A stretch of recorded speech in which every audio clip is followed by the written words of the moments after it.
అధ్యక్ష, నా ఆదిలాబాద్లో పరిశ్రమలు రావాలంటే అక్కడ ఎయిర్పోర్ట్ నిర్మాణం కావాలి. అక్కడ ముడి సరుకుంది. అక్కడ సున్నప్రాయి భారతదేశంలో ఏ రాష్ట్రంలో లేనటువంటి క్వాలిటీ లైమ్ స్టోన్ ఉన్నది. అక్కడ మ్యాంగనీస్ ఓర్ ఉన్నది, అక్కడ డోలోమైట్ ఉన్నది, అక్కడ క్వార్జైట్ ఉన్నది. రకరకాల ఖనిజ సంపద ఉన్నటువంటి ఆదిలాబాద్లో ఎయిర్పోర్టు నిర్మాణం అయితే నా ఆదిలాబాద్కు పరిశ్రమలు వస్తాయి, వెనకబడ్డటువంటి ఆదిలాబాద్ బాగుదరుతుంది.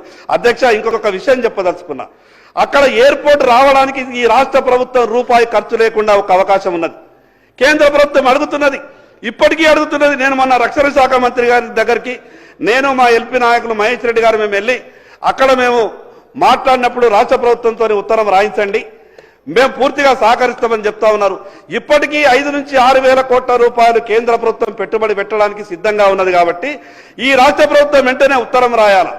గతంలో ప్రభుత్వం సహకరించలేదేమో కానీ మేము సహకరిస్తాం, మీకు అన్ని రకాలుగా భూమి సేకరించిస్తామని ఉత్తరం రాస్తే అక్కడ ఎయిర్ ఫోర్స్ స్టేషన్ వస్తుంది. దాని ద్వారా సివిలేషన్ నిర్మాణానికి వాళ్ళకు పర్మిషన్ కూడా వాళ్ళే కట్టిస్తారట.